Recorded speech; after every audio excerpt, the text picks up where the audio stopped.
Looking at going back to what we have had with polynomial division, both log and synthetic division, and we have from section 2.2, okay, I know that the first item I had mentioned was to look into number 16, but we're going to start off with number 12.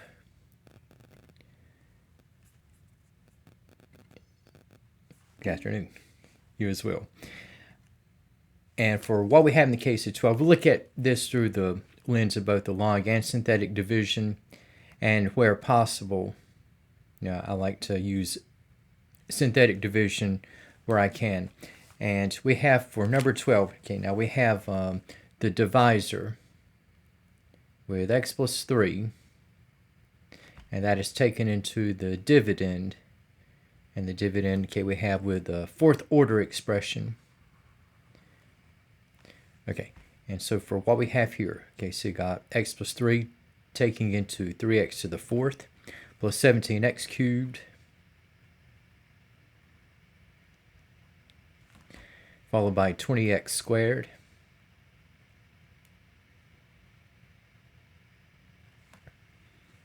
along with negative 28x, and closing out with a constant. Okay, so you have minus 48. Okay, so if I'm looking at polynomial division, I want the dividend to have all the degrees represented, okay, down to the constant.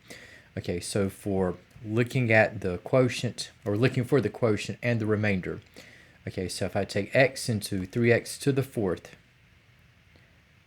and this will be 3x cubed times, and again, I'm going to distribute 3x cubed over all of x plus 3. So if I multiply out 3x cubed times x is going to be 3x to the fourth. And I'm going to line this up underneath 3x to the fourth. 3x cubed times 3. Okay, that is going to be 9x cubed.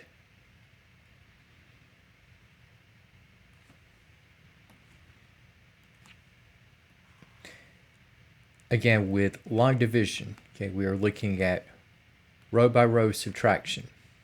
Okay. All right, so, and again, from the dividend at each stage, okay, I want the leading term, okay, to cancel out. Okay, so 3x to the fourth minus 3x to the fourth will cancel. Now we have for the next round, we have 17x cubed minus 9x cubed, where we have the difference is going to be the leading term, and bringing down the rest of the terms from the dividend. Okay, so you have 8x cubed plus 20x squared minus 28x minus 48.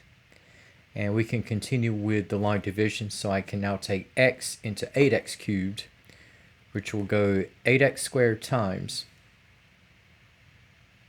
and if I distribute, so 8x squared times x, okay, so this will be 8x cubed.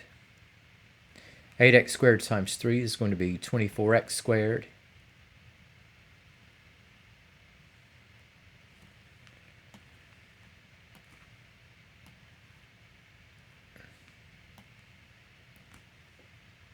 And subtracting, once again, so 3x to the fourth went out earlier, and now it is 8x cubed that will go out. And we have with the next leading term, we have 20x squared minus 24x squared, so we have a negative 4x squared. And bringing down the rest of the terms which have not yet been touched or affected. Okay, so we have minus 28x minus 48. Now for what we have in continuation, now we have x into negative 4x squared, which will be negative 4x times, and we have upon distributing negative 4x over all of x plus 3, so we have negative 4x squared, negative 4x times 3, okay, so we have a negative 12x,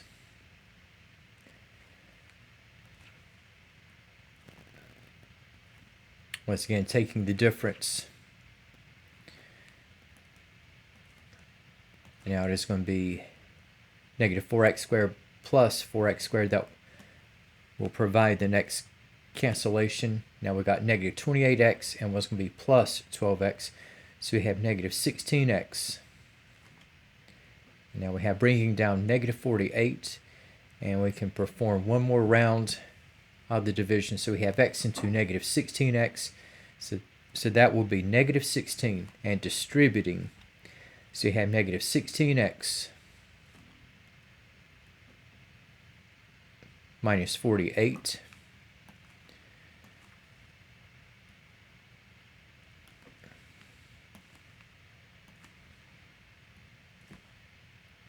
And subtracting, so we have negative 16x, and what will be plus 16x, that will go out. And guess what? We have negative 48 and plus 48 also going out. Okay, so we have at 0. Okay, and just for what we have for the quotient and the remainder.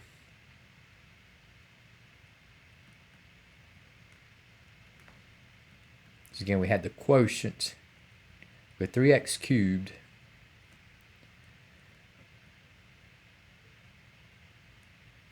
plus 8x squared minus 4x minus 16.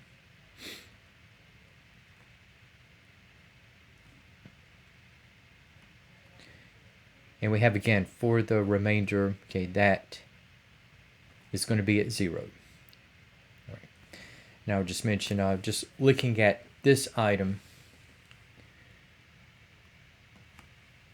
with the division. Okay, so again I had x plus 3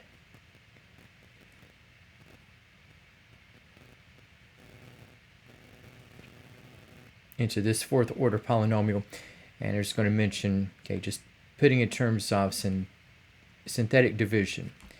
And I want to put up this display, and the way that the synthetic division appears in the book and how it appears in ALEKS will not exactly have the same notation. It's like the 0 is going to be isolated with like almost like right half of a square. We had the lower right corner boxing in or sectioning in the 0, whereas in the case of the ALEKS notation, it's going to be like your classical division notation. And I'm just going to go with the ALEKS script. Okay, now you got your long division set up, and for what we have, okay, taking the 0 of x plus 3. So you have x equal to negative 3. Now we're just mentioning with synthetic division.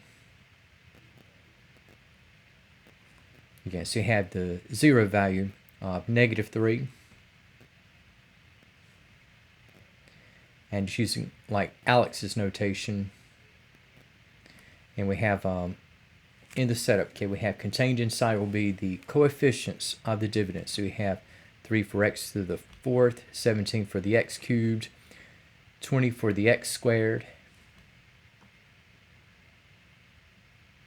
negative 28 for minus 28x, and we have minus 48. And for what we have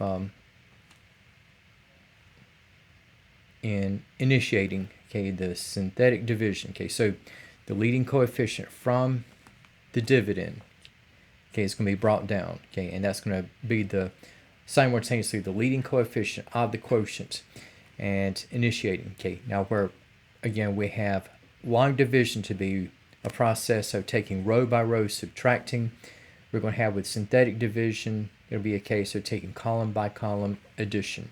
Okay, so 3 is brought down, and then it's going to be multiplied by, again, the 0 value of negative 3. So you've got negative 3 times 3 is negative 9. And this will be brought over to the next column, and you'll have like 17 plus negative 9. So that is going to be at 8. Then we have negative 3 times 8, okay, which is going to be negative 24. And then we have 20 plus negative 24, so we have a negative 4. And then we have negative 3 times negative 4, okay, so that is going to be a positive 12. Negative 28 plus 12 will come out to negative 16. And then we have negative 3 times negative 16 is a positive 48. And negative 48 plus 48, okay, this comes out to 0. And so for what we have for the last column total, and for what we have in the case of the constants leading up to this, okay, these items will signal what the remainder is. Okay, so again we have the remainder at 0. And for what we have in terms of the quotient, again, the 3 at the top was in reference to x to the 4th. But taking the round of synthetic division, okay, once the leading coefficient is dropped, the degree in x goes down by 1. So this 3, again, is going to be 3x cubed. And the 8 that follows, we have plus 8x squared. And we have minus 4x and minus 16. And again, we had the remainder to end up at 0. Okay, now something else to mention, okay, about the ALEKS notation. Now taking the ratio that we have here, if I were to express what I have in terms of quotient and remainder over divisor terms,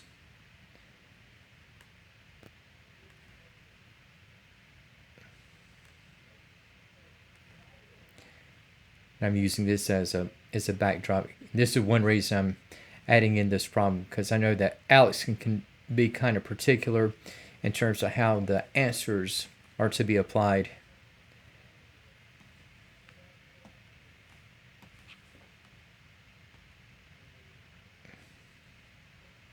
Because since the remainder is 0, if this were a written exam, if you had displayed your answer as just the quotient, I mean, it is correct. But in the case of the ALEKS terminology, okay, it like wants to add in even the remainder over the divisor terminology, even though it is correct that the answer would be just this. But it's like in ALEKS's terms, he wants to throw in the remainder over the divisor.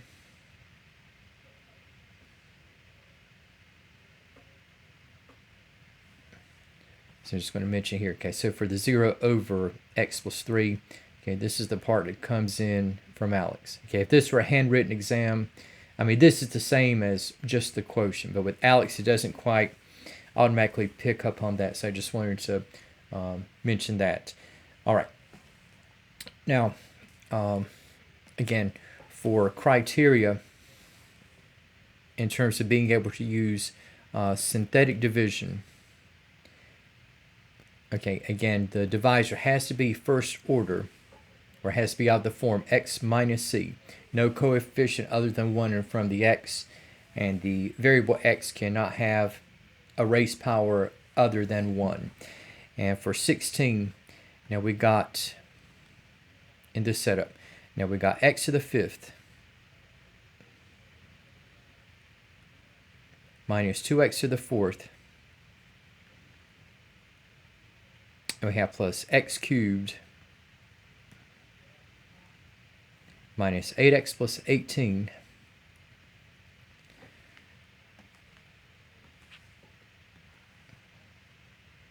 and this is going to be all over x squared minus 3. Now I just mentioned, okay, so we have with the divisor at x squared minus 3. It is because of a degree other than 1 that we cannot directly or automatically use synthetic division.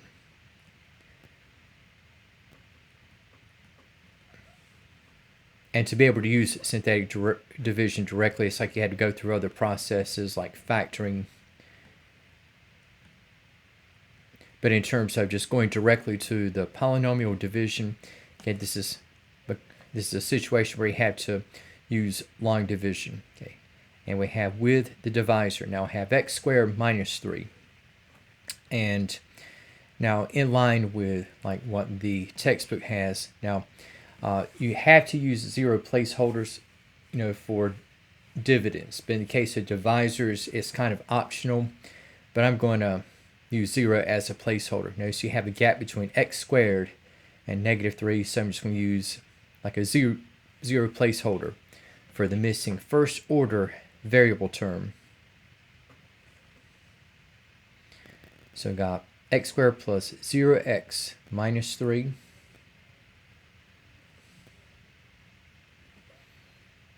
Now looking at the dividends, I have a 5th order term with x to the 5th. Next I have negative 2x to the fourth. Then I have plus x cubed. Now I'm missing a square term, so I'm going to be using a 0 placeholder. And then I have negative 8x. And then finally closing out, we have with the constant 18. Okay. All right. Now, so looking at what we have lined up, so we have from the divisor, the leading term is x squared. From the dividend, we have x to the fifth. And initiating, okay, so taking x squared into x to the fifth. Okay, the first term in the quotient will be x cubed. And distributing, okay, so you have x to the fifth. And then times 0x, okay, so you can say we have a 0 placeholder for x to the fourth. And then we have minus 3x cubed.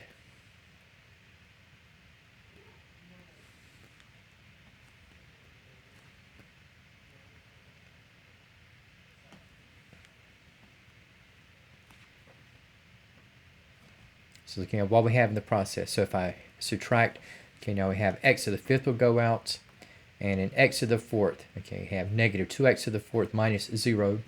So we have in the next round, okay, the leading term becomes negative 2x to the fourth. Then we have x cubed, and what's going to translate to plus 3x cubed. So this will be plus 4x cubed.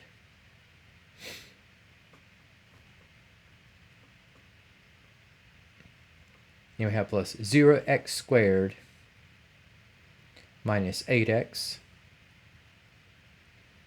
plus 18. And then we have with the next term of the quotient. Okay, so we now have x squared into negative 2x to the fourth. So the next term of the quotient, we have negative 2x squared. And distributing, so we have negative 2x to the fourth. Then we have 0x cubed, negative 2x squared times negative 3, so this will be a plus 6x squared.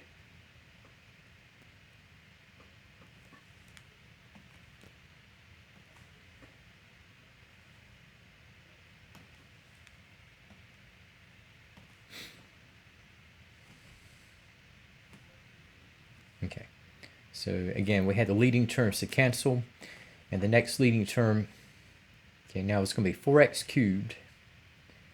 And then we have minus 6x squared. Then we have negative 8x. And plus 18. Okay, and I can maintain, okay, the process of long division, for I can take x squared directly into 4x cubed. So this will go 4x times. And we have with distributing, okay, so we have 4x cubed. Again, we have our next 0 placeholder in x squared. And 4x times negative 3, so we have a negative 12x.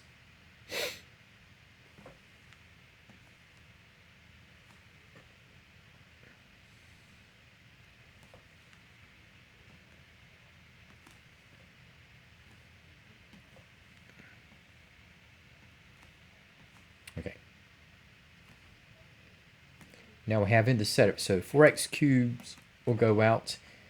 Now we have next, we have negative 6x squared and negative 8x, and what's going to be plus 12x. We have 4x. And we can bring down the 18. And we have x squared into negative 6x squared. So this would be negative 6, and distributing, so we have negative 6x squared. Then we have plus 0x. And negative 6 times negative 3, okay, so that's going to be a positive 18.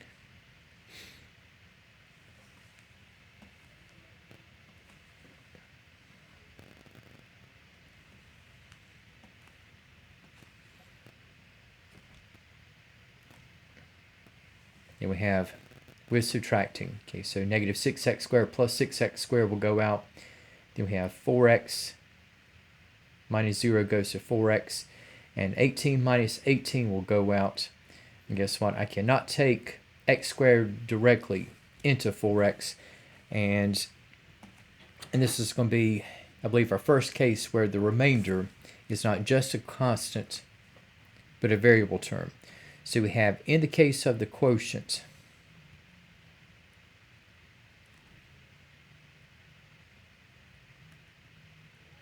so you have x cubed minus 2x squared plus 4x minus 6. And again, we have with the remainder. Okay, so this is going to come out to 4x.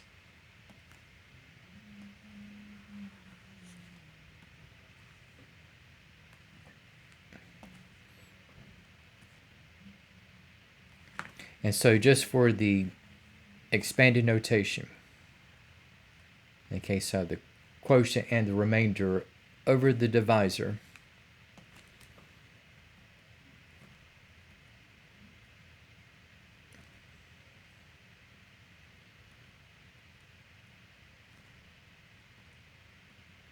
okay, so you have x cubed minus 2x squared plus 4x minus 6. Then we have followed by, okay, the ratio whereupon we have 4x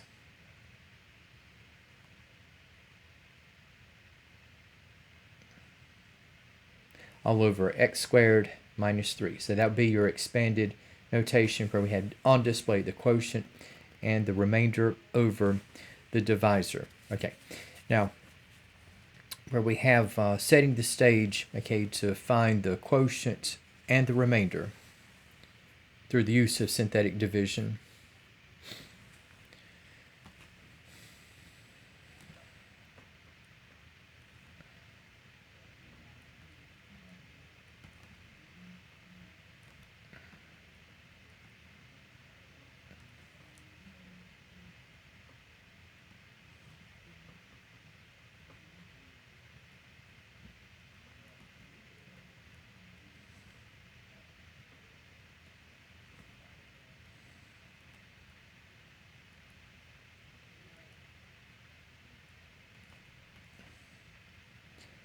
And we have still in the same group, okay. And we have for number 20, okay, so we have x cubed plus 64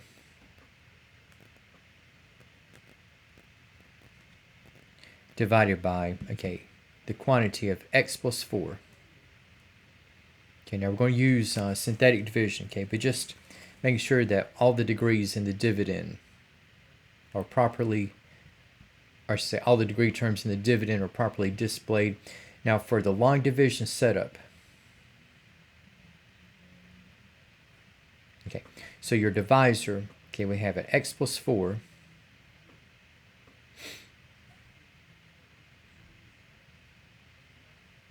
Now for the dividend, okay, notice that there's, in terms of degrees, there's a gap between x cubed and 64.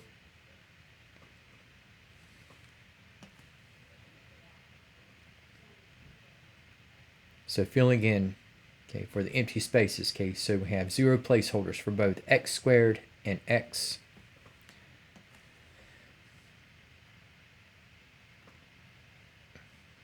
You're going to have closing out with plus 64. Now setting the stage for the use of synthetic division.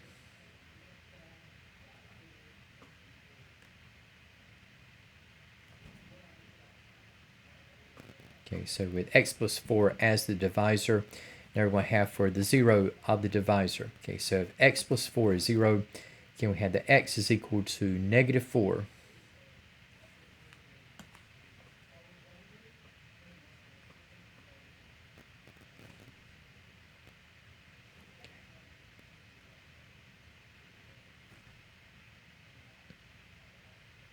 So working with just the coefficients in the synthetic division. Okay, so you got negative 4, the 0 of the divisor. Now for the coefficients of the dividend, so you got for x cubed, reading this as 1x cubed, so we have 1. And again, the 0 placeholders for the x squared and the x terms. Okay, so you got 0, 0, and then finally we have 64.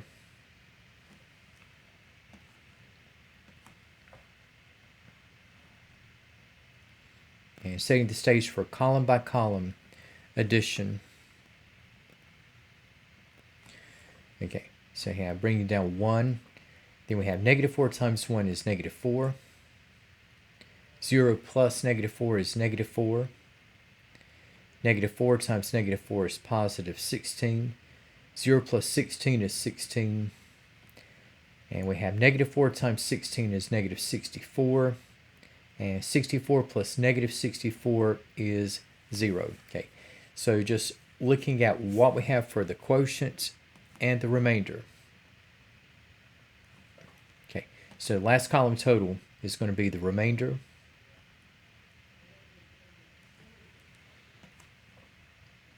And for the 1, -4, and 16, those coefficients will be in reference to the terms in the quotient. Okay, so again, the dividend was x cubed, and bringing down the 1, okay, the one that is brought down, okay, this is going to apply to the leading term of the quotient, which is going to be 1x squared. In this case, we have x squared minus 4x plus 16. Okay, so we've got the quotient x squared minus 4x plus 16, and we have the remainder to be at 0. So if the remainder is 0, okay, that means that x plus 4 is a factor of x cubed plus 64. And there are some other items like with the remainder and factor theorem, okay, which will be brought to the forefront.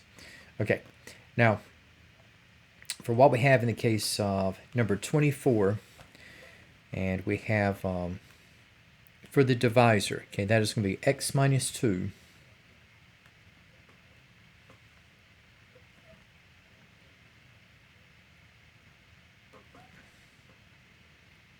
again, we'll be using synthetic division. And for what we have here, dividend, we have x to the 4th minus 5x cubed plus 2x squared minus x,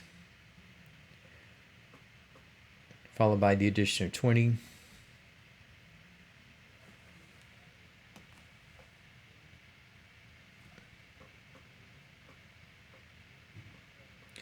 And putting things in line with synthetic division.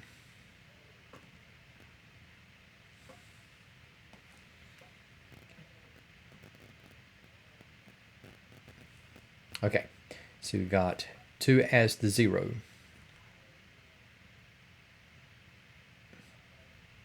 And putting down the coefficients of the dividend terms. Okay, so you have 1 for x to the 4th, -5 for minus 5x cubed, 2 for 2x squared, -1 for the minus x, and finally we have with the constant value of 20.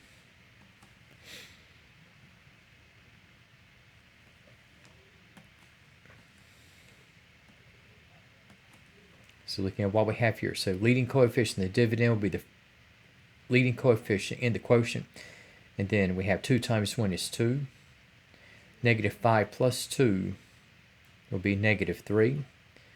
Then we have 2 times -3 is -6. 2 plus -6 will be -4. And we have 2 times -4 is -8. -1 plus -8 is -9. 2 times -9 is -18. And 20 plus -18 comes out to 2. Okay. And once again, we have the last column total.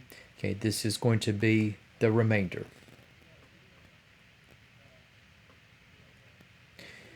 And for the coefficients we have in front of the remainder, okay, this is going to signal, okay, what the quotient is going to be. And so we've got 1, -3, -4, -9. And with the quotient being 1 degree less than the dividend, okay, this one is going to be referring to 1x cubed. And then we have followed by -3x squared. And closing out, we have minus 4x minus 9. Okay. So another case of what we can do with long division. Okay. And now, for what we have in number 30.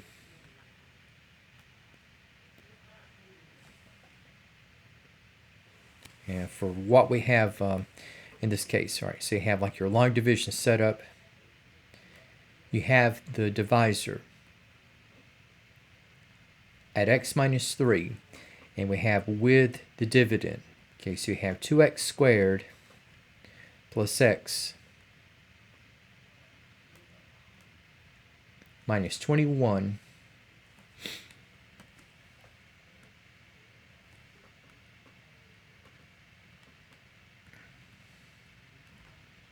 so you have x minus 3 equal to 0, so you have x equal to 3.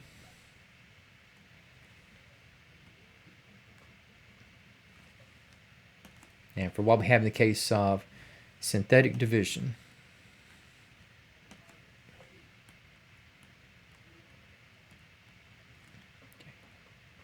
it's got 3 from x minus 3.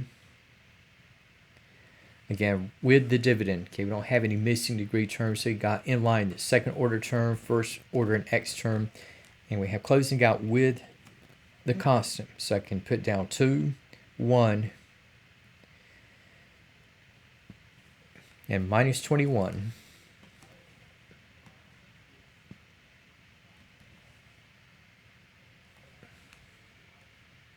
Okay, so you have leading coefficient 2 is brought down. Now we got 3 times 2 is 6. 1 plus 6 is 7. 3 times 7 is 21. Negative 21 plus 21 is 0. So this would be a case of where x minus 3 is completely divisible into this trinomial, since we have the remainder to be 0. And for what we have in the case of the quotient, in this case for the 2 and the 7, okay, we're going to have 2x plus 7. So this would be saying that x minus 3 goes into this trinomial exactly 2x plus 7 times. Okay. Now, for what we have in the case of number 34, and this is one where you would definitely rather be using, or I should say you would likely rather be using synthetic as opposed to long division. Here, okay, we got the divisor. Okay, you have x minus 2. Now for what we have in the dividend, okay, we have a fifth order expression where upon we have 2x to the fifth plus 13x to the fourth minus 3x cubed. And then we have minus 58x squared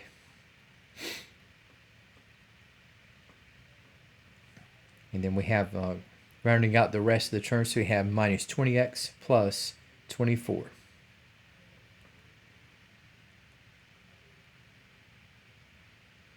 Okay, and if you work this out by long division, which you can, it will be using up quite a bit of space. Okay.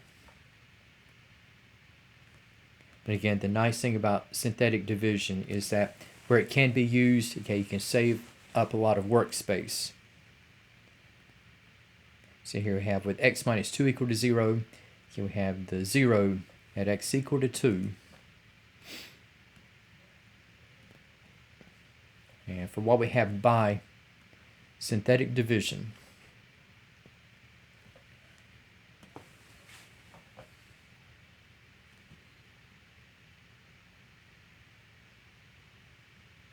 okay, so you got 2 from the dividend. Okay, so you have the coefficients. You got 2, 13, negative 3, negative 58, negative 20,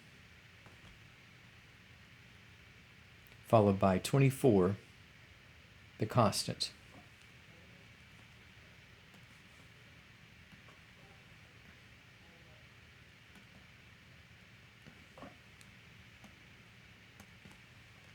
So for the synthetic division, okay, so we had the leading term from the dividend coefficient, okay, to be at 2, so this will be brought down And then we have taking the product between the 0 and the leading coefficient. So we got 2 times 2 is 4.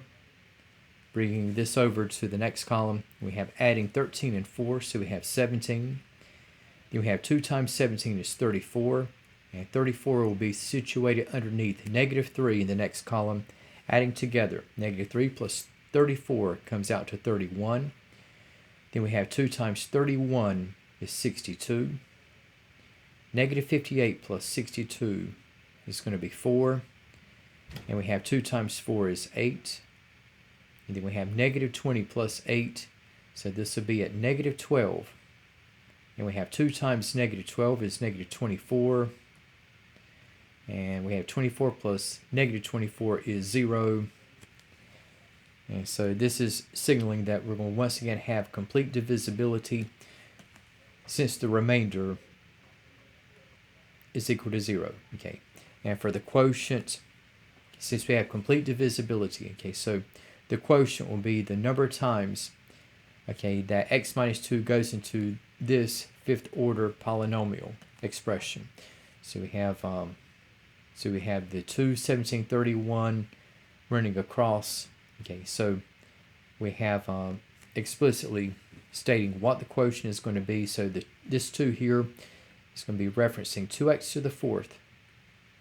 And for 17, which follows immediately after, again, we have 17x cubed.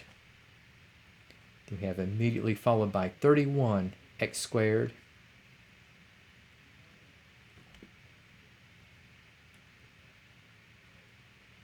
Then we have plus 4x minus 12. Okay, so that is going to end up as the quotient that we have, okay, for problem 34.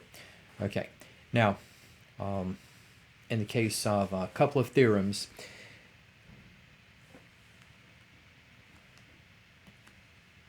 and you have kind of referencing not only synthetic division, but also looking at the determination of the value of a function for a specified input value. Okay, and for this part, okay, this is going to be what is referred to as the remainder theorem.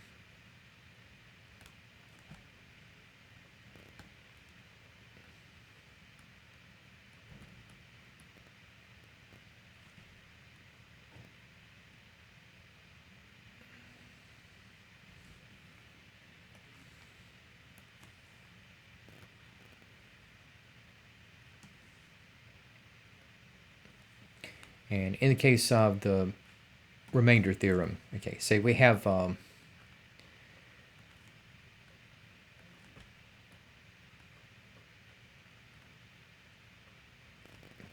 if f of x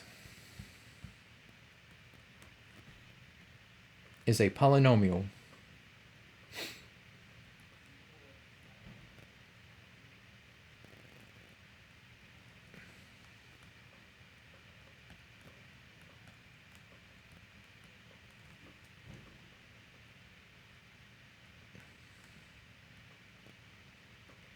divided by x minus c, then the remainder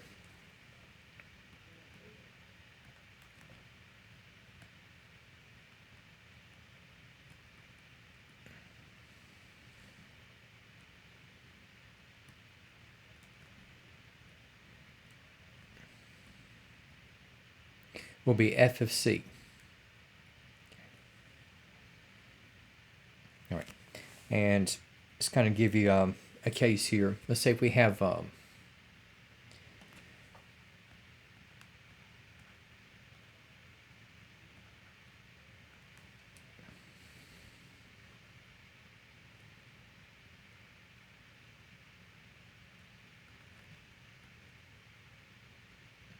we'll say we have x squared minus 4x plus 7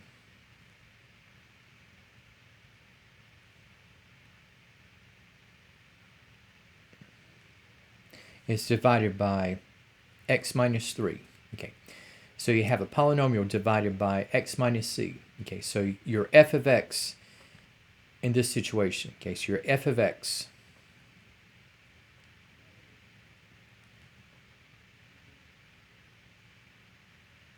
is equal to x squared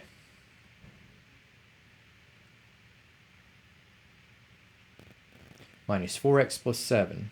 Okay, now for what we have for x minus c, okay, what's going to happen here? So you had division by x minus 3.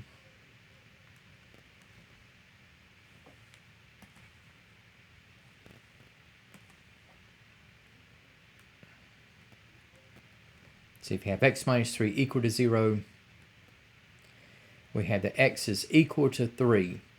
And so you have, in effect, that 0, okay, this would be what c is referring to. So you have x is equal to c is equal to 3.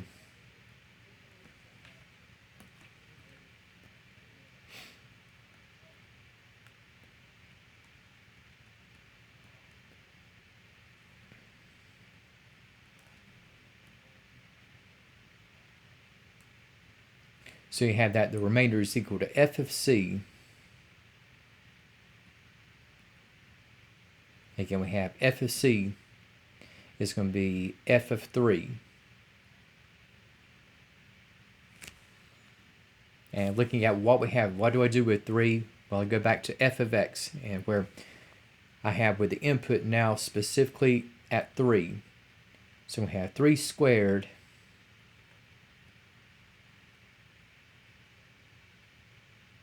minus 4 times 3 plus 7. 3 squared is 9. Negative 4 times 3 is negative 12. Again, we have the plus 7 to follow. And so we've got 9 minus 12 is negative 3. Negative 3 plus 7 is equal to 4. And that is going to end up as the remainder. Okay. And just say as kind of a segue between synthetic division and the remainder theorem.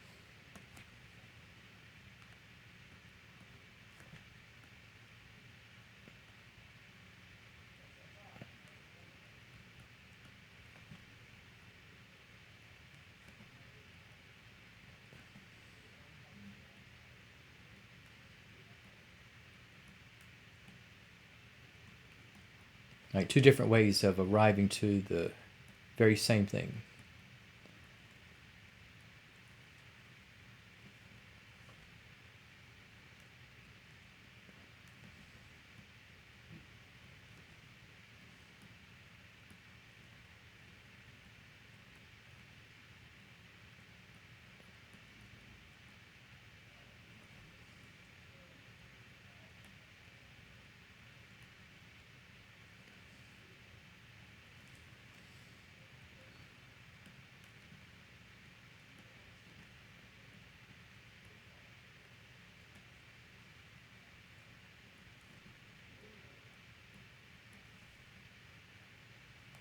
And we'll say that we have the remainder of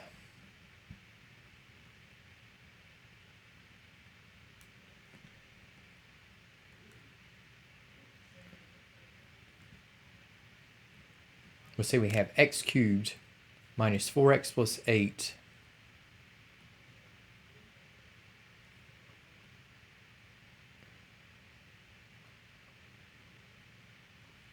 all over x plus 2. Okay. So first of all, okay, so we have like with synthetic division. Okay, so if you look at what we have through like your long division setup. Okay, so you got x plus 2. And we have taking into x cubed minus 4x plus 8. Okay, notice that we don't have a second order term.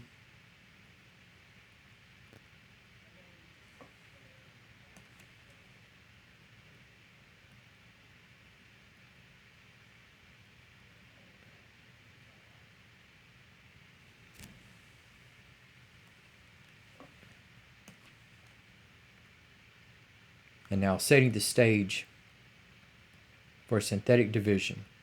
Okay, so if I have x plus 2 equal to 0, okay, so I had the x is equal to negative 2, and this would also be like your c value, once again.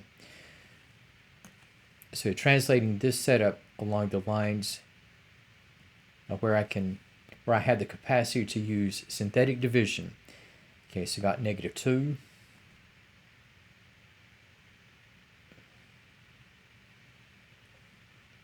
And for the coefficients, so from x cubed I have 1. For x squared I have 0. From the x term I have the coefficient at -4. And from the constant at the end, okay, I have 8.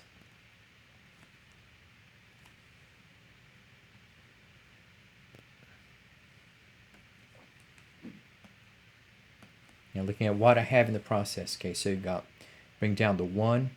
-2 times 1 is -2. 0 plus -2 is -2. -2 times -2 is a +4. -4 plus 4 is 0. -2 times 0 is 0. And you have 8 plus 0 is at 8. Okay. And just to mention some things here. Okay, now we're looking at the remainder.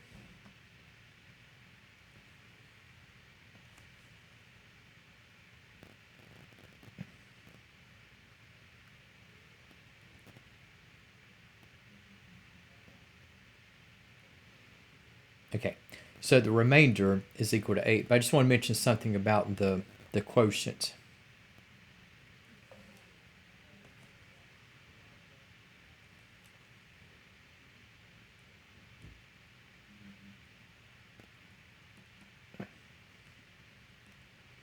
Okay, now again, the dividend, okay, was x cubed, with x cubed as a leading term. Now in the quotient, leading term is going to be x squared. And then we have the -2 that follows. Okay, so this would be like -2x. And you have plus 0.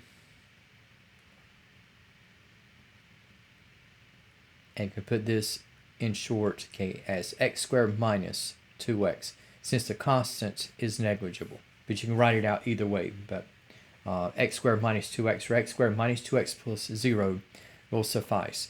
Okay, so we have in the case of the remainder, okay, that is going to be at 8.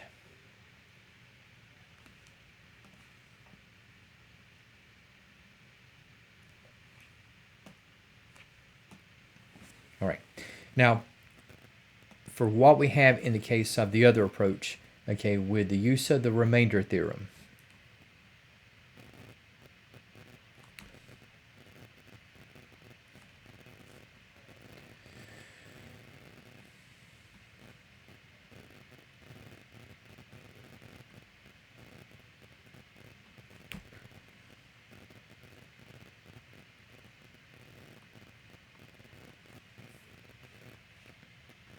okay, so the numerator is going to be the polynomial dividend.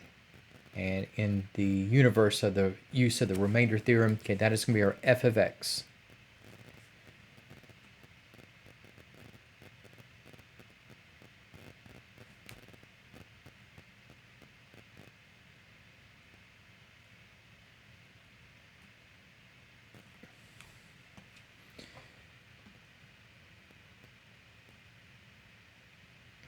And again, just looking at the c value, again, you have the 0 of x plus 2, which is -2. Okay, so that's going to be our c value.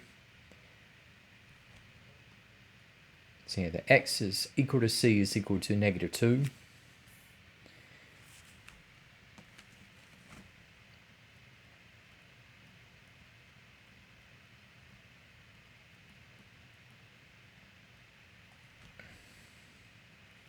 So the remainder in this case, you have f of c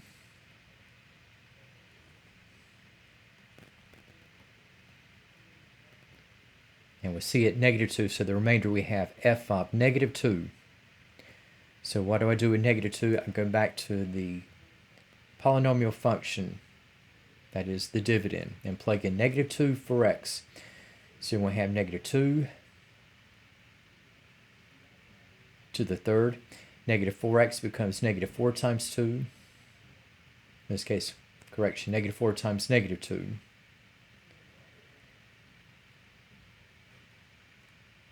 Yeah, followed by the addition of 8. Okay, so for the remainder, you got -2 to the third. Okay, so that is going to be -8. And guess what? Negative 4 times negative 2. Okay, that is going to be a positive 8. And we have followed by the addition of 8. Negative 8 plus 8 cancel out. And then we have the 8 to follow. And guess what? We had the remainder through this approach to also be at 8. And guess what? Regardless of whether, okay, so if you have a linear divisor or a divisor that is of the form x minus c, and you're looking at taking into a polynomial dividend, like in this case, regardless of whether you use synthetic division or the remainder theorem, you're going to come out to the exact same result. All right. And for what we have in the case of transitioning from the remainder theorem to the factor theorem,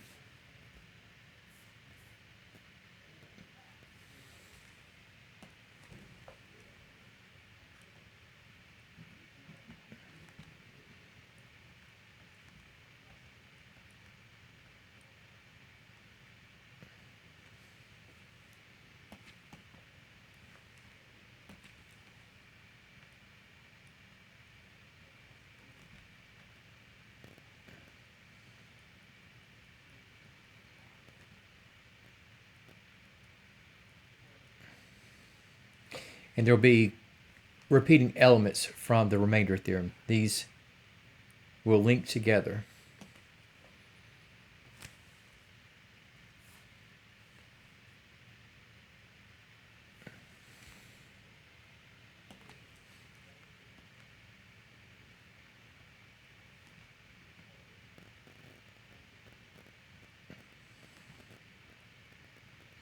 Say that if f of x is a polynomial,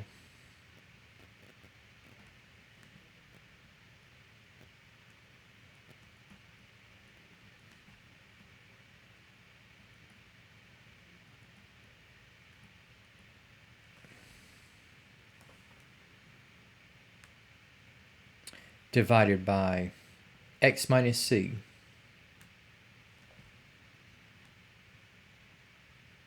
and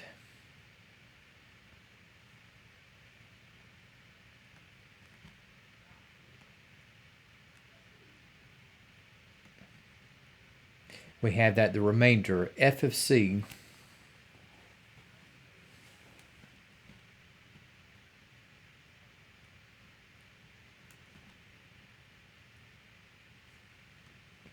is equal to 0.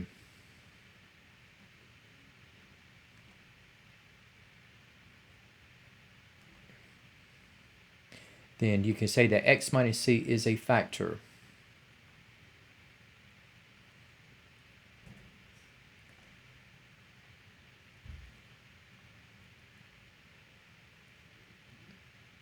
of f of x.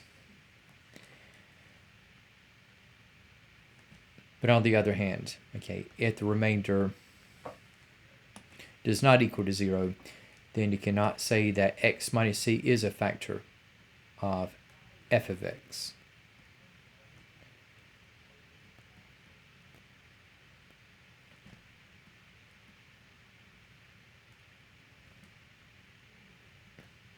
Okay, so you have a non-zero remainder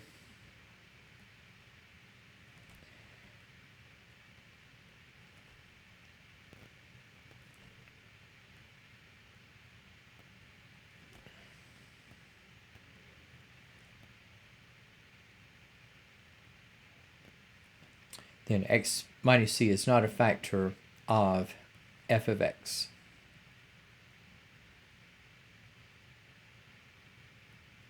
Okay, just like not just polynomials, but also like in a numerical case. Like if you were to take a number like 4 into 14, like 4 will go into 14 3 times and leave a remainder of 2.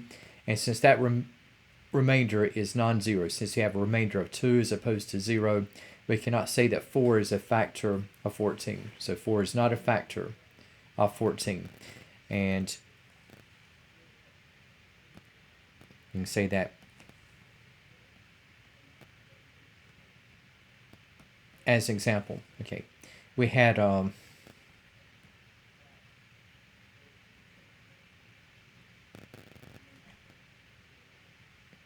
just dealing with the polynomial, where we had x cubed minus 4x plus 8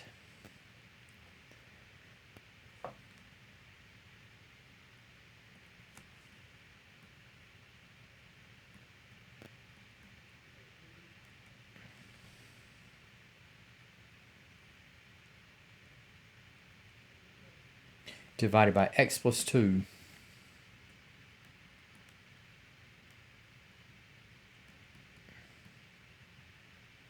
and again we had that the remainder was f of c, in this case, which we had to be f of negative 2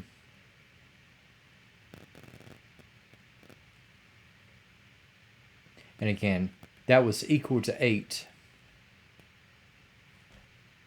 and since the remainder was equal to 8 and not equal to 0,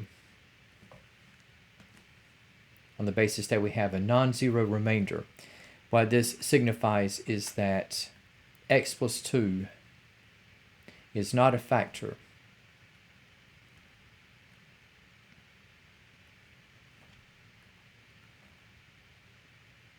If it had been a zero remainder, then it would have been a factor.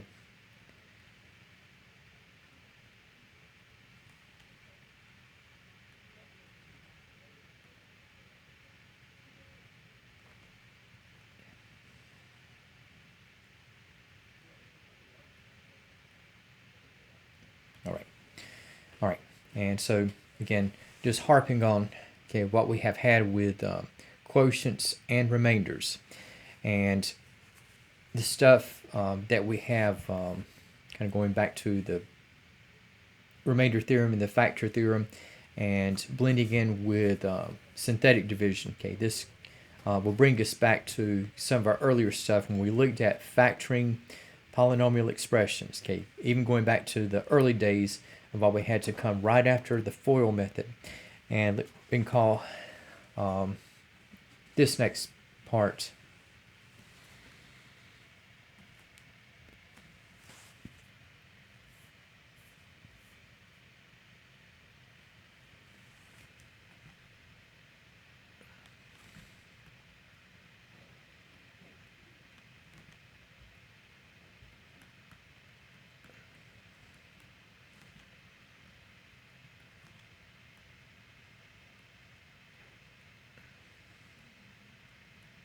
so you have determining factors of polynomials from given zeros.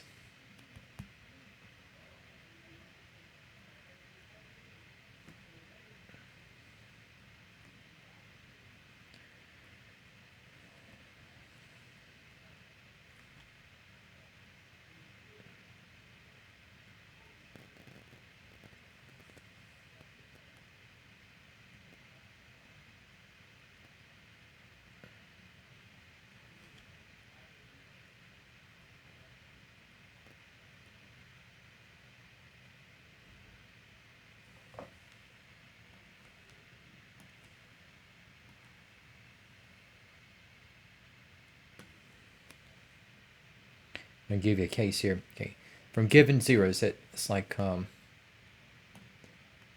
given zero would be like the zero of the divisor as well as a zero of the polynomial concerned. And let's say that if we're looking at factoring polynomials on the basis of given zeros, I'll give you first case here. Let's say that if you have factoring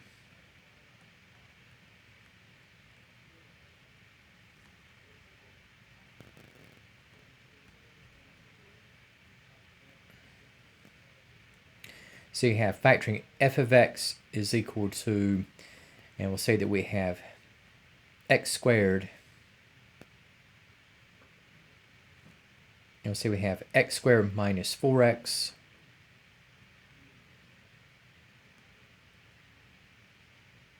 minus 12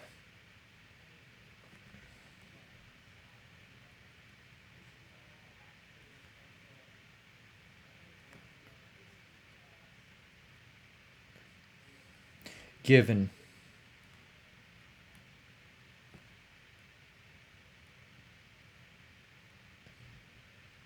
that 6 is a 0. Okay. All right. And if in this case you have f of x, you have x squared minus 4x minus 12. So we don't have any missing degree terms. And see what, if we go ahead and set things up along the lines of synthetic division. Okay, so we have 6 is a 0.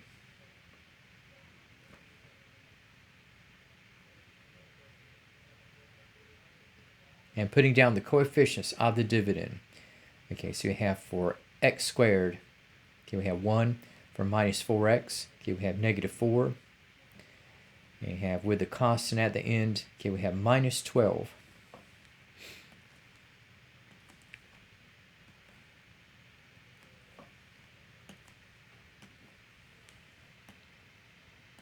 Okay, so just looking at what we have here. Okay, now if 6 is a 0, now the remainder should also be 0. And looking at what we have in the process of using synthetic division. Okay, so if I bring down 1, then we say we have 6 times 1 is 6. Then we have negative 4 plus 6 is a positive 2. 6 times 2 is 12. And we have negative 12 plus 12 is 0. All right. So if the stated value is a 0, now from the synthetic division, okay, now the remainder should be equal to 0. Now for the coefficients in front of the remainder,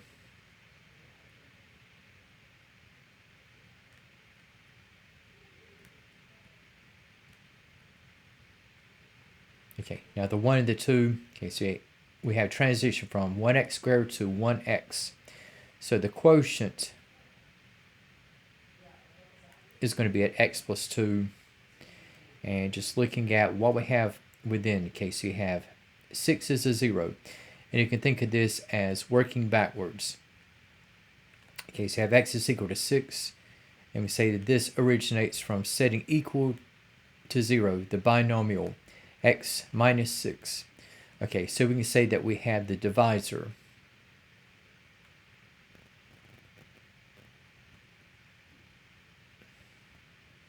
to be x minus 6. And so looking at factoring,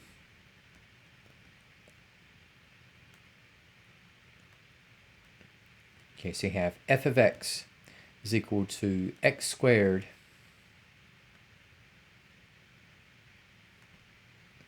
minus 4x minus 12. And for the factored form, okay, so you can say you had the divisor times the quotient or vice versa. So you got your quotient at x plus 2.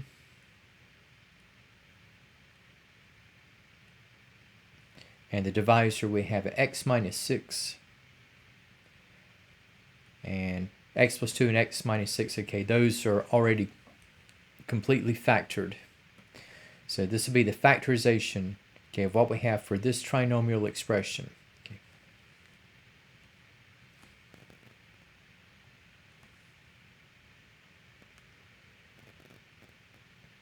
And let's say that as another case. Okay, let's say that if we have looking at factoring.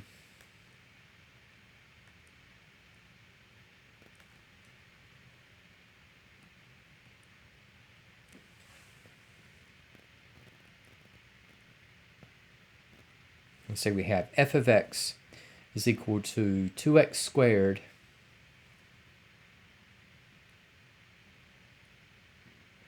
minus 6x plus 4.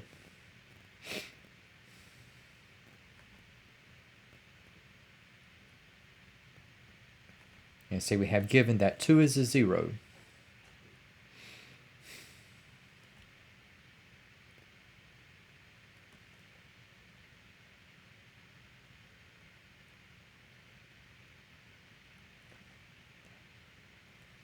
So I don't have any missing degree terms from the dividend. So just go ahead and set things up right away in line with synthetic division. In case you have 2 is a 0. And from the dividend, so you have 2 for 2x squared minus 6 in reference to negative 6x. And we have 4. Again, as a constant, that closes out what we have in the dividend. Okay, and looking at what we have with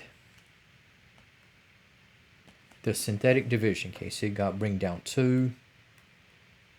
2 times 2 is 4. Negative 6 plus 4. Okay, so that would be negative 2.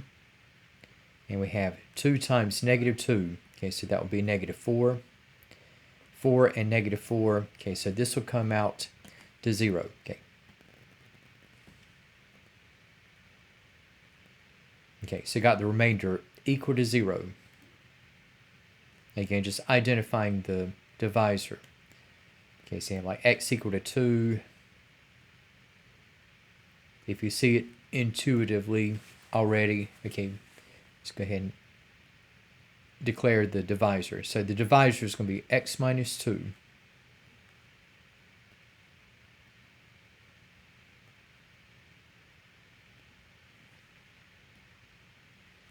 And for the quotient,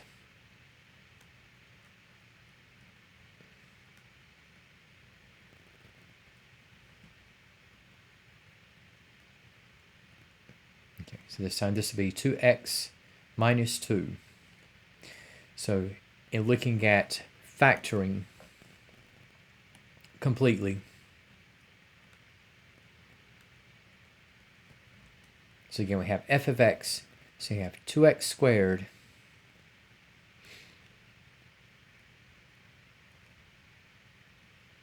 minus 6x plus 4. Again, you got the quotient, so we have 2x minus 2. And this can be factored. And we had the divisor,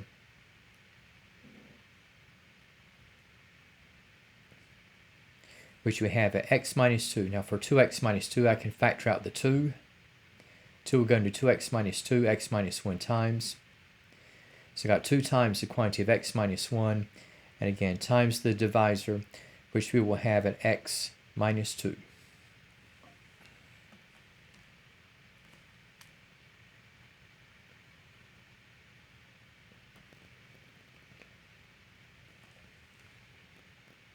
And tell you what, just for the next few moments, okay, tell you what, let's see what we get.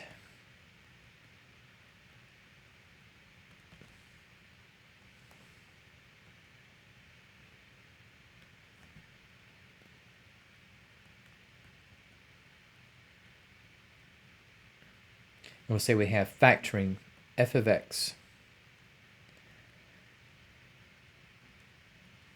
is equal to, and we'll say that we have, we'll say we have x squared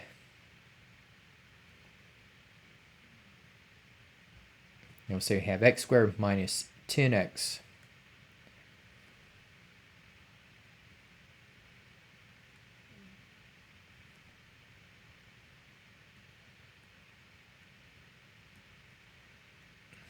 given that 3 is a 0,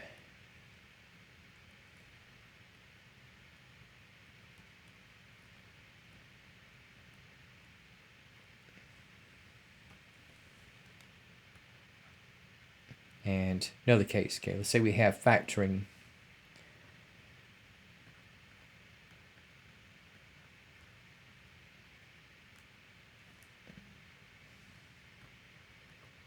now we're just going to kind of mention, okay, just state that for this expression, okay, now I'm going to have a missing degree term, so it's going to change or kind of create a added required dynamic in the synthetic division setup. So if I have 3x cubed minus 41x minus 28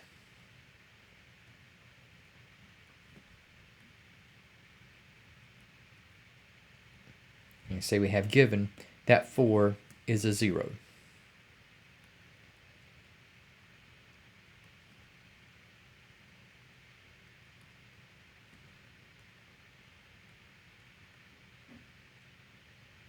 Okay, so for the next few moments, let's see what we get for the factorizations of these polynomials on the basis of the zeros that are given. Okay, so if we look at factoring these polynomials. Okay, and we have for the first one, okay, we have given that 3 is a 0. Now for the dividend, okay, so we have x to the second minus 10 times x to the first plus a constant, so we don't have any missing degree terms. So I can go ahead and directly apply synthetic division. Okay, also since we have, okay, so we have given that 3 is a 0. Okay, so setting things up, so we got 3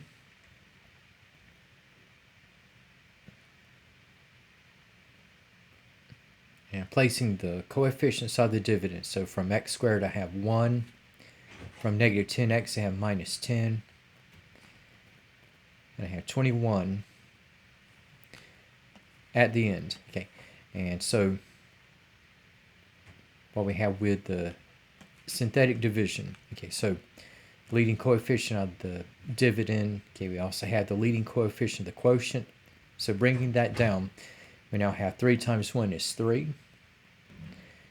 And then placing the product into the next column, we now have negative 10 plus 3 is negative 7.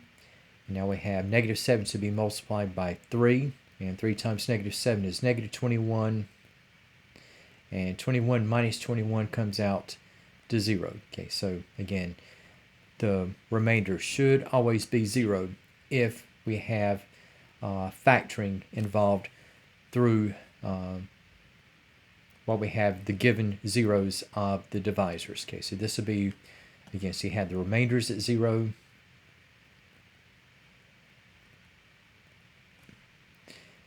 And for what we have in the case of the quotients, okay, so the 1 and the negative 7, those will be referencing x and negative 7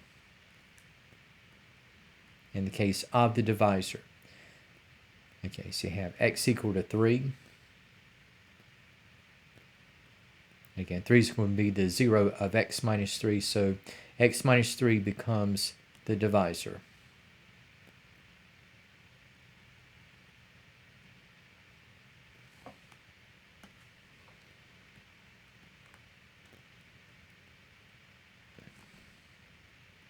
So we have for the factored form,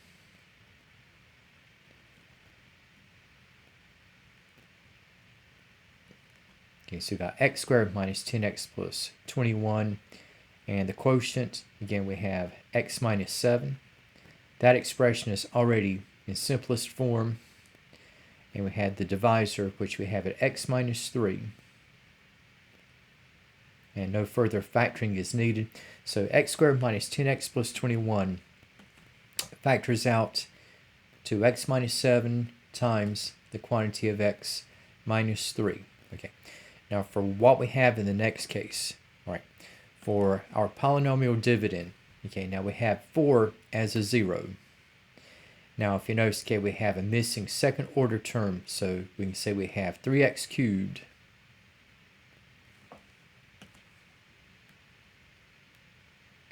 plus 0x squared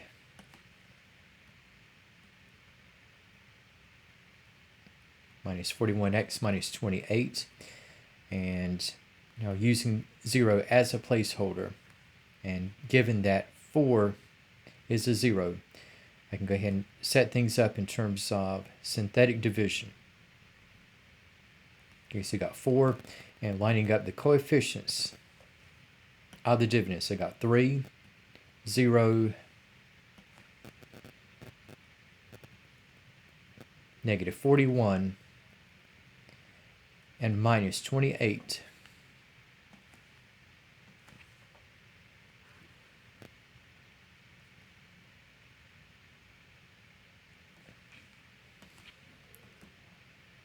And again, the remainder should be at 0 if 4 is a legitimate 0.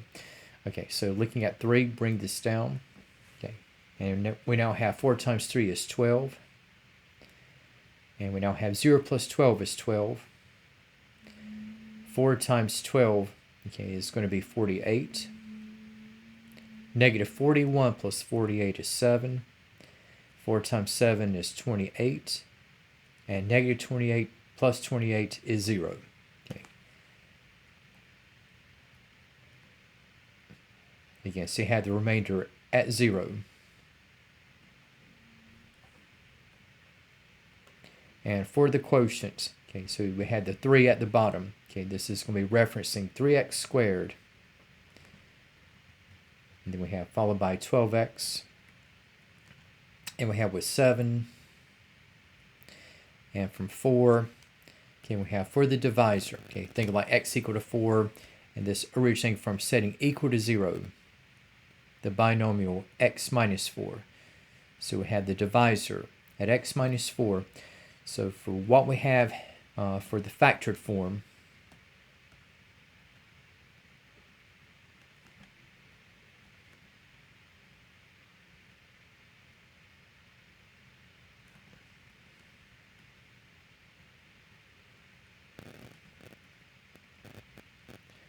okay, so for 3x cubed minus 41x minus 28, okay, so we got for the quotient 3x squared plus 12x plus 7.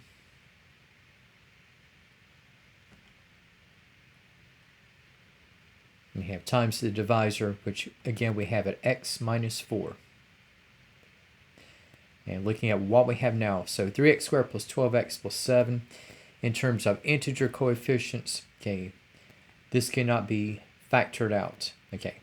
And so for there are no factors, say if you have like 3 times 7, you have 21, and there are no integer factors of 21 that will add up to 12, okay. So this would be the factored form of what we have for that particular cubic polynomial. Now, and let me mention it's kind of an added case, and then we'll look into some special cases of polynomial division.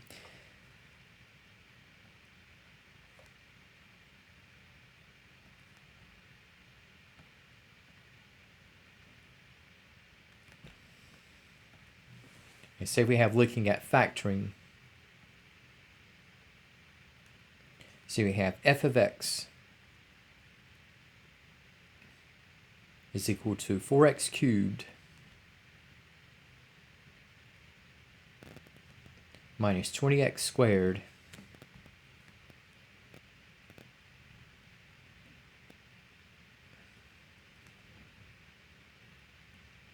plus 33x minus 18, given that 2 is a 0.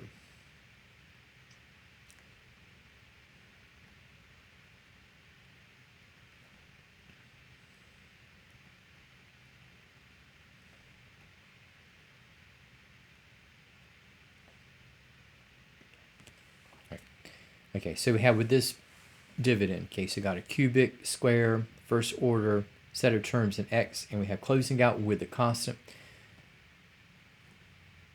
Okay. So maybe to go ahead and set things up in synthetic division. Okay, so applying the 0 on the 2 on the outside, and we have on the inside the coefficients of the dividend. So we have 4, negative 20, 33, and minus 18.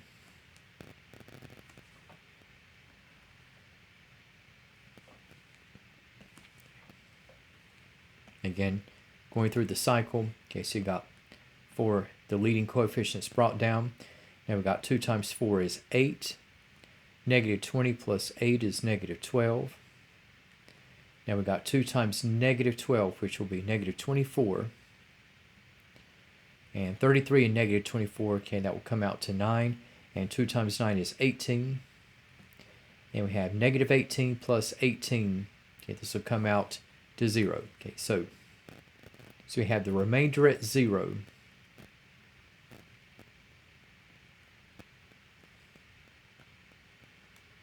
And for the quotient, the 4, negative 12, and 9, this will make reference to 4x squared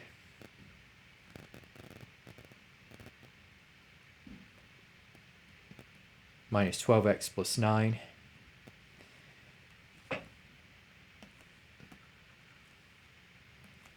And for 2 being a 0, okay, so this is going to be where the divisor is x minus 2.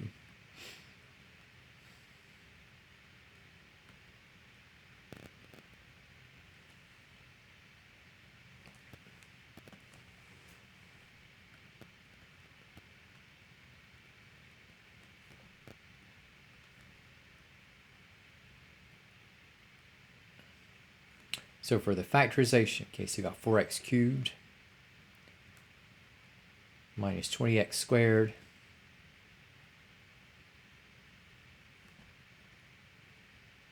plus 33x minus 18. Okay, so we got with the quotient, we have 4x squared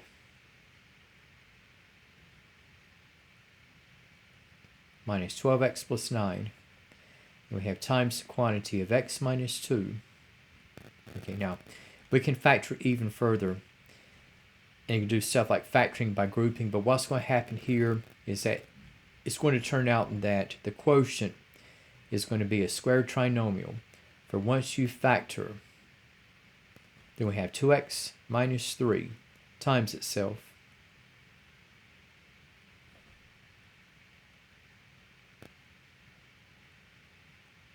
And for the factored form, since 2x minus 3 repeats, we have for the factored form, we'll have the square of the quantity of 2x minus 3 times the quantity of x minus 2.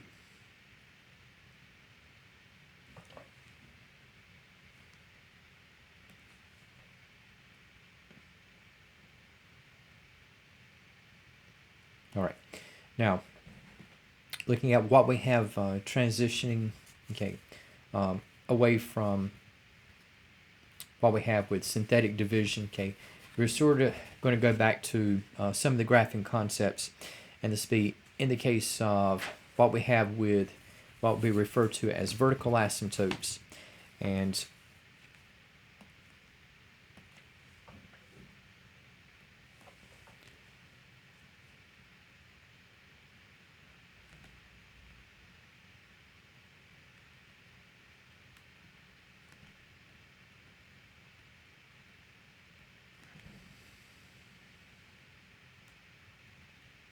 for these parts here, these will go hand in hand. Okay, so you have for domain and vertical asymptotes.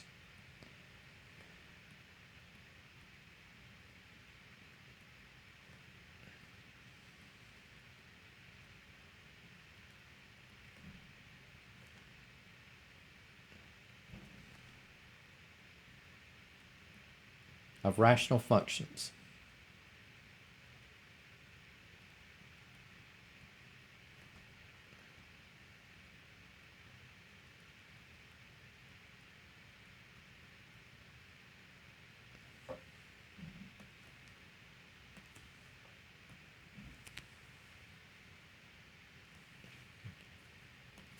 And for what we have in domain, okay, this is sort of going back to what we had earlier, especially with fractions where you cannot have a zero denominator. And we can say that for a given, this kind of setting the stage between domain and vertical asymptotes.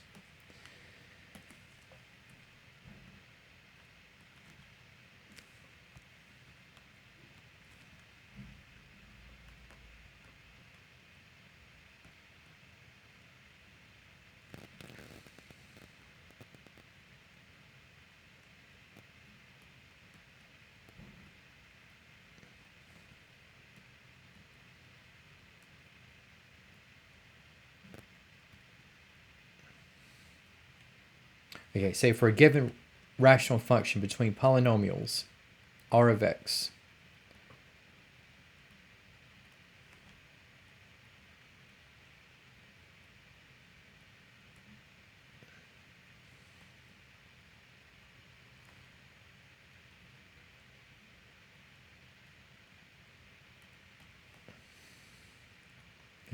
first of all, okay, we have for domain.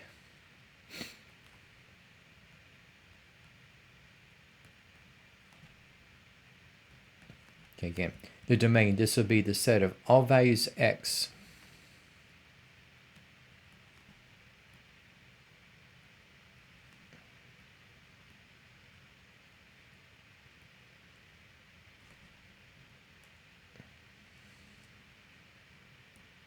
such that R of x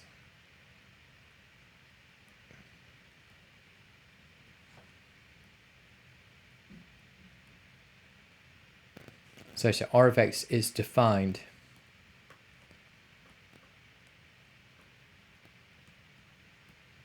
in the real number system.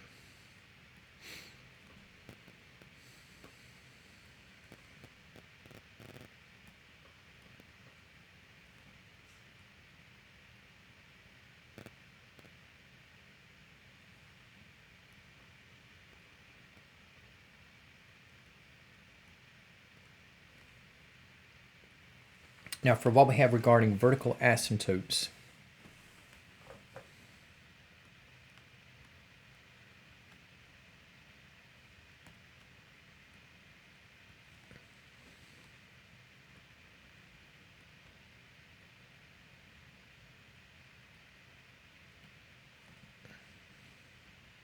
okay, for a vertical asymptote, okay, that's going to be a vertical boundary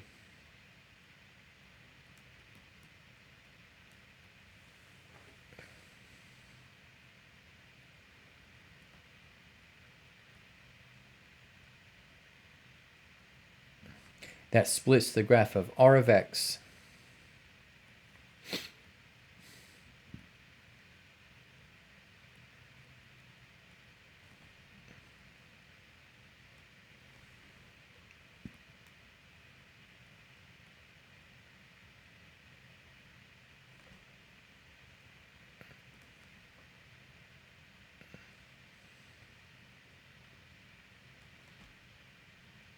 into separate sections.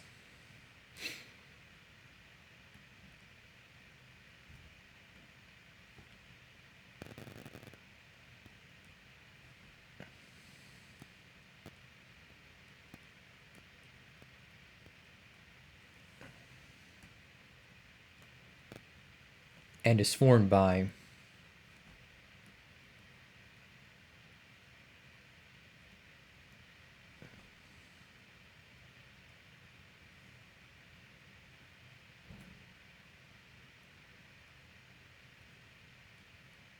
exclusions from the domain.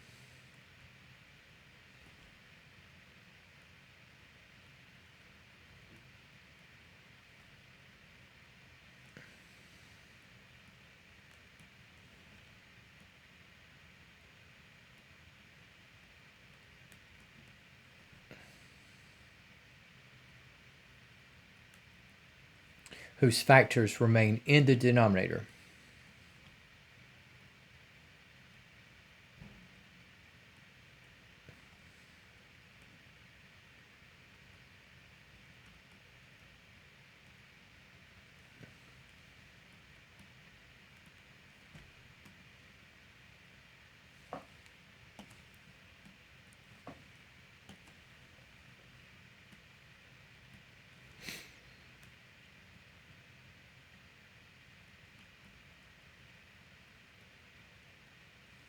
I'll stress this one. Okay, so you have after R of x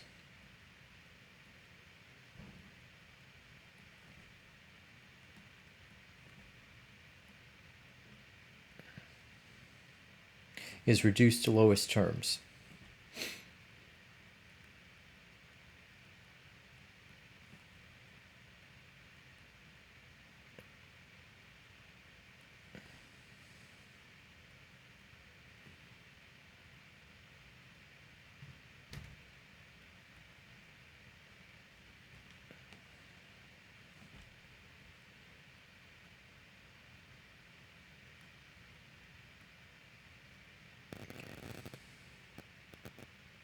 Okay, and I'll provide an example, okay, where this is especially stressed.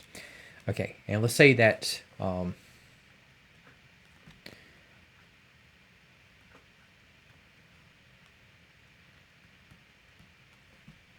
say if I were to determine the domain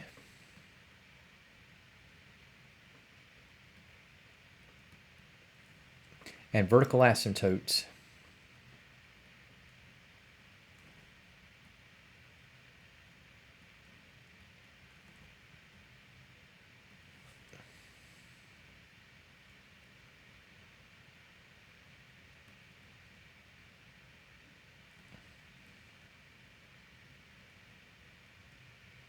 if any.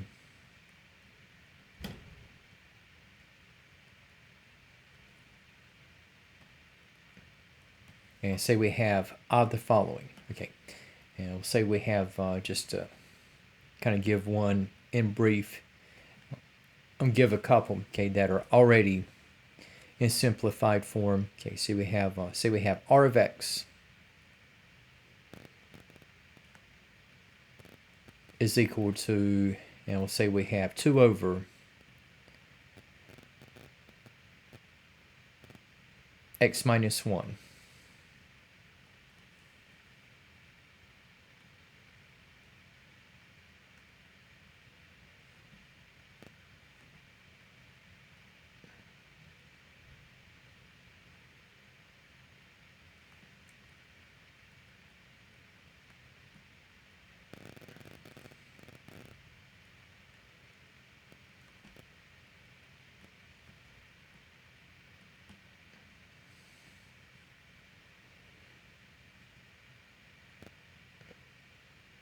That's going to stress this case. You have r of x is already in simplest form. Okay, now for what we have on the side of looking at domain, okay, so you got r of x, you have 2 over x minus 1. So you don't have any common factors between the numerator and denominator.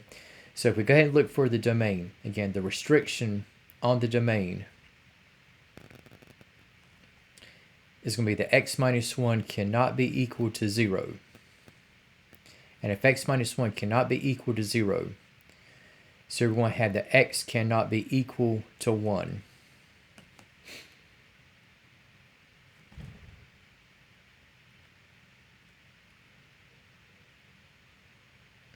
Okay, so the domain, you're looking at the set of all values of x except for 1, so you have just putting in interval notation. So you have for the first half, you have those values of x less than 1. And also in the interval notation, you have referencing the set of values x that will be greater than 1.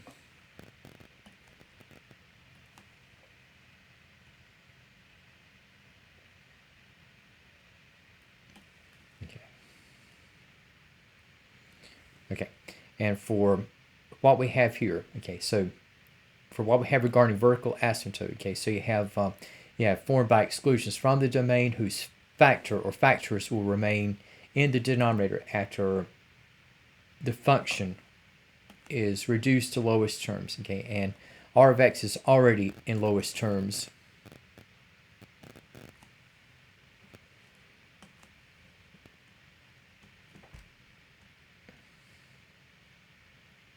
So that means that the exclusion from the domain which we have with 1, this is going to signal that this is going to be recycled. Instead of saying x does not equal, we're going to have the x equals.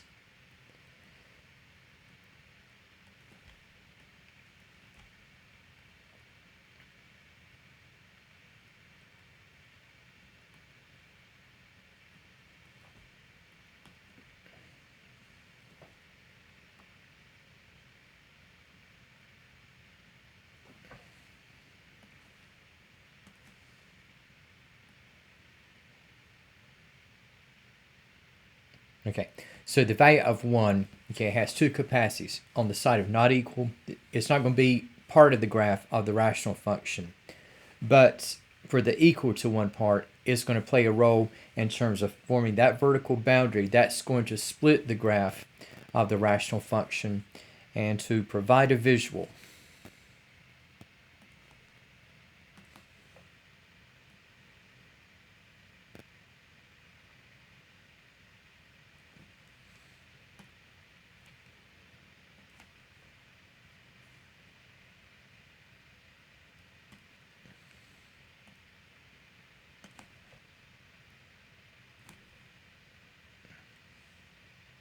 Okay, so you got your vertical asymptote at x is equal to 1.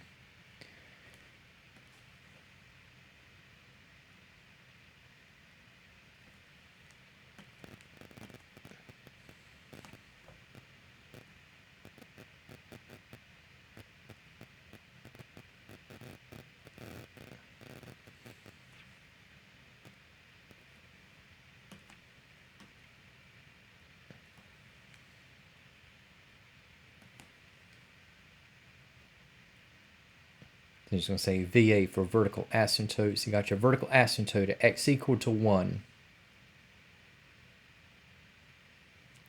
And in terms of what we have for the rational function, and for what we're going to have in terms of the layout on this one,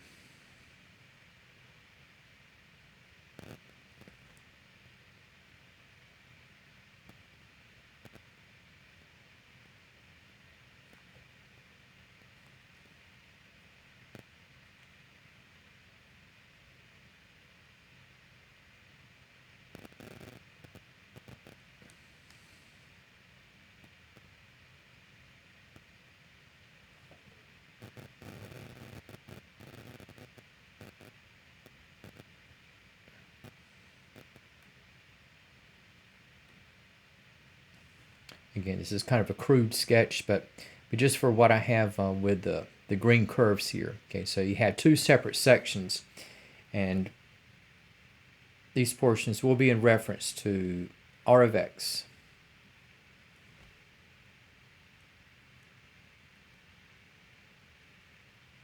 is equal to 2 over x minus 1. Okay, and now let's say that if we have as another rational function, and we'll say that this one is also provided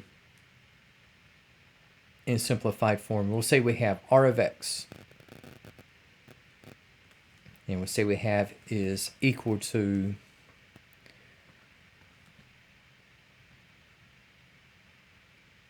is equal to x plus 1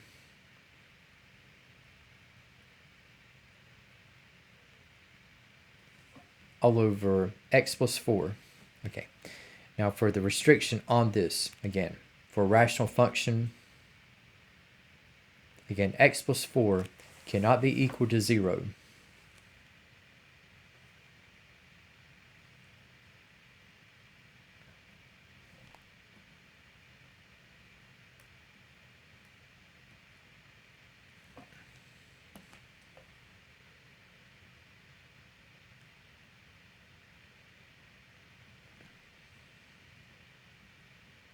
So yeah, for the domain, okay, have two halves here. So you have first half, you have those values of x less than negative 4.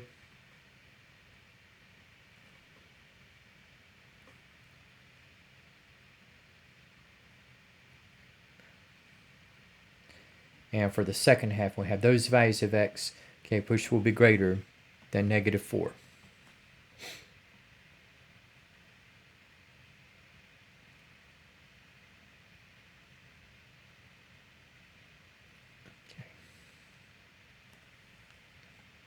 And once again, just like 2 over x minus 1.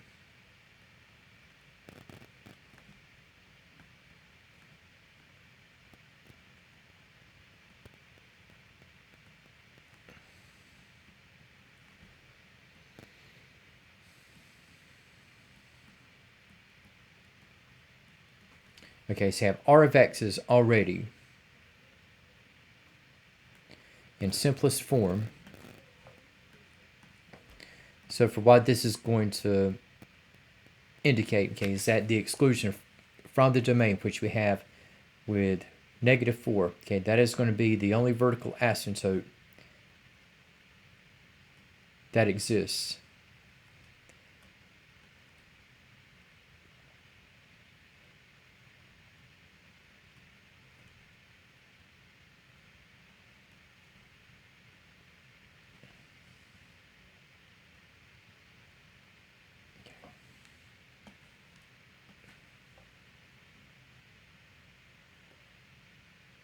All right, so we have that x equals negative 4 is going to be the vertical asymptote.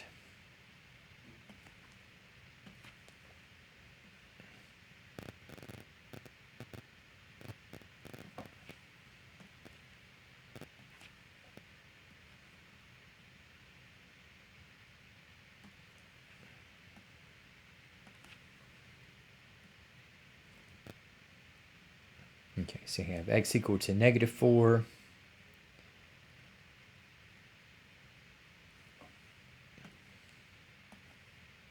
Again, we have vertical line. Okay, see.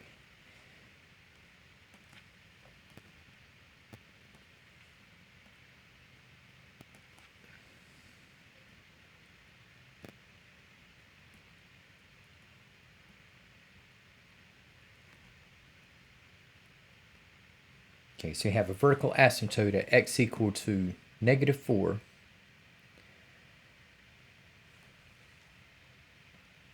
And just in the case of what we have with the nature of the graph itself,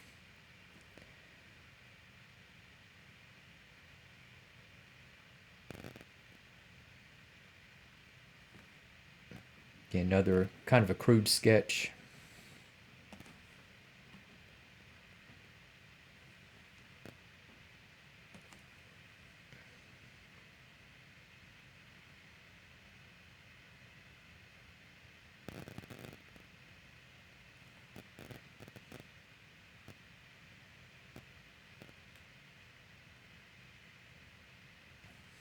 Again, both of these sections will be in reference to what we have for r of x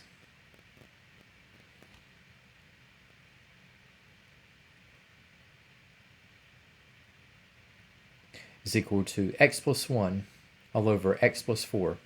Okay, and then we have in the remaining case, okay, this is where the reduction to simplest terms is going to have to be performed. Okay, and right now, let's say that if we have r of x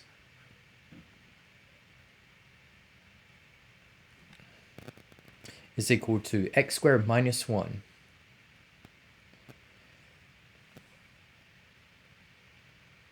and say we have all over x squared plus 3x plus 2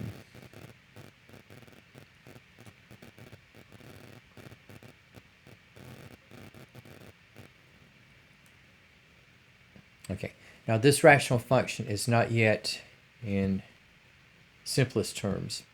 Okay, but for what we have in the setup, okay, we can go ahead and identify what will be excluded from the domain. Okay, so the restriction for this rational function is that the denominator cannot be equal to 0.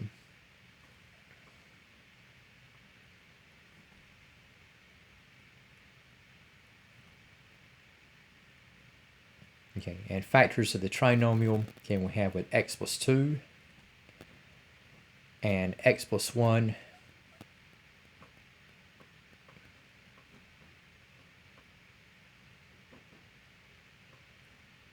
okay, neither factor can be 0. So we have for one exclusion, okay, so if x plus 2 cannot be 0, then we have that x cannot be -2. And if x plus 1 cannot be 0, then we have that x cannot be -1. Now initially, okay, because we have two distinct exclusions from the domain, there is a potential for there to be not one but two vertical asymptotes.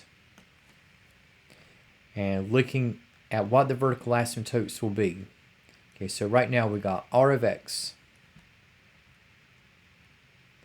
equal to x squared minus 1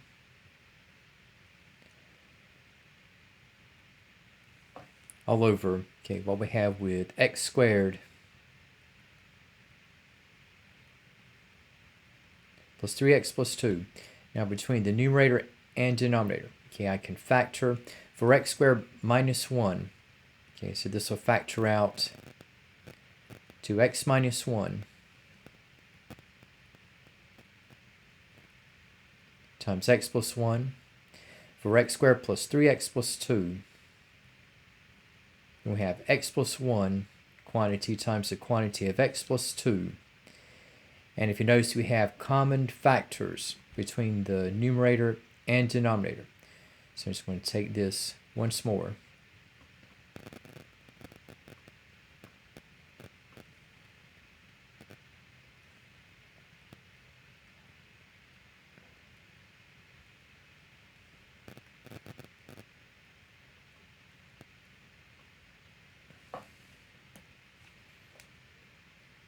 In this case, you have a common factor with x plus 1 and putting in completely reduced terms. and we have x minus 1 all over x plus 2. Okay, and so for what we have at this juncture, okay, so if you notice, okay, we have x plus 2 remains in the denominator.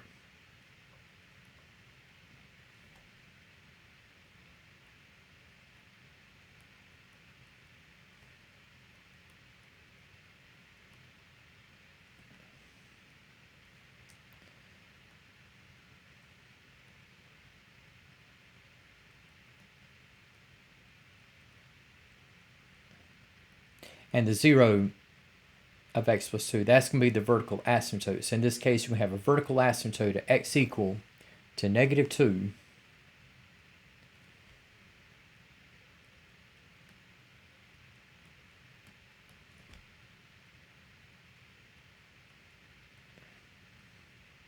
Okay, but for what we have in the case of the x plus 1 part, okay, which completely canceled,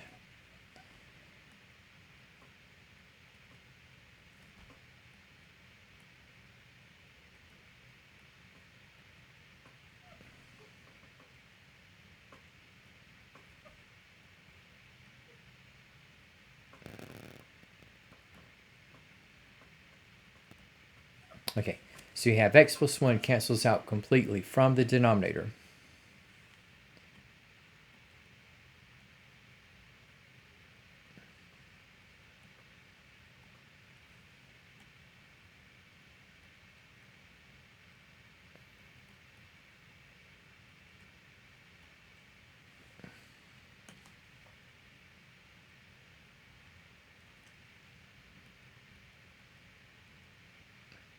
So for what this is going to indicate, okay, so any exclusion from the domain that cancels out completely from the denominator, okay, it's going to indicate that x equals negative 1 is going to be a hole in the graph.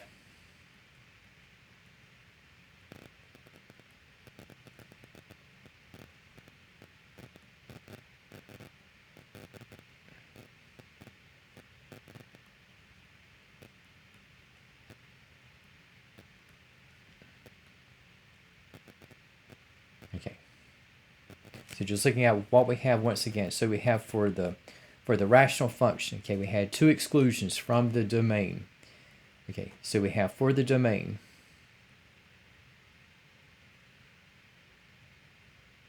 you have two exclusions. So we have at the lower end, we have those values of x less than negative 2.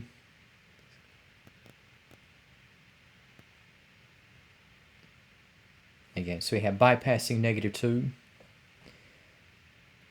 And we have those values of x greater than negative 2 and less than negative 1.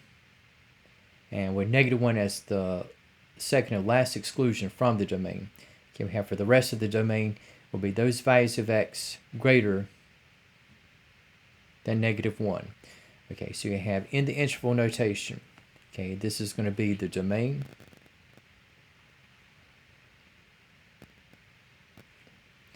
And again, we have the vertical asymptote. Now, there could have been two vertical asymptotes, but there's going to be only one with x equal to negative 2, since between the binomial factors in the denominator, only x plus 2 remains after the complete reduction.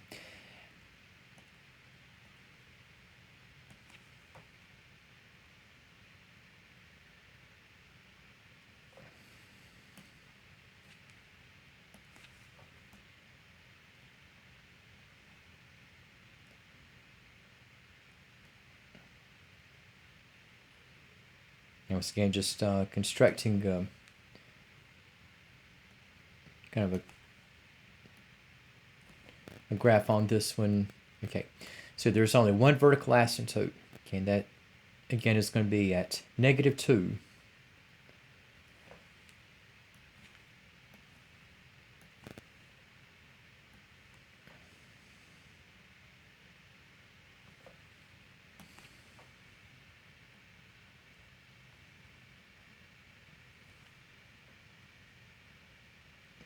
Okay, and in terms of what we have with the graph of the function, so let me label this as well. So you got negative 1,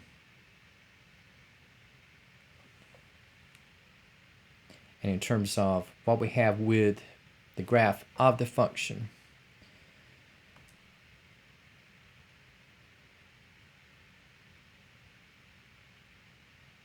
Again, the vertical asymptote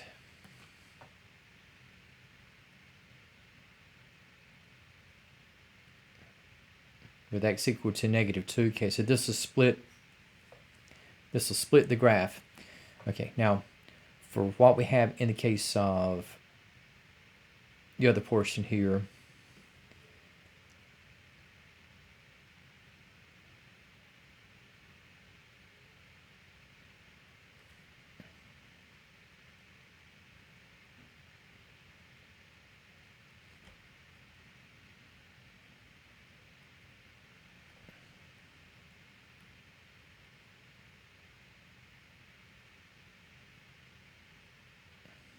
and a lot of graphing calculators, okay, the holes will not really be that obvious.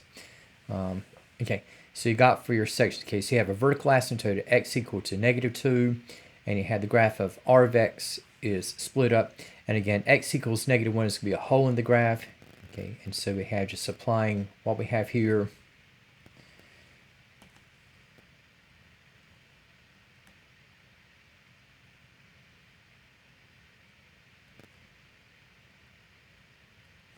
And so we have a hole located at x equal to -1. Okay, and just final note here.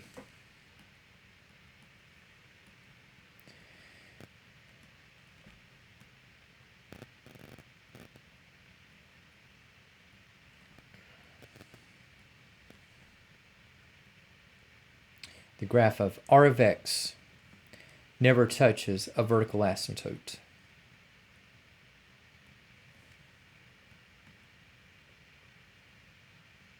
Other types of asymptotes it can, but vertical asymptotes are off limits.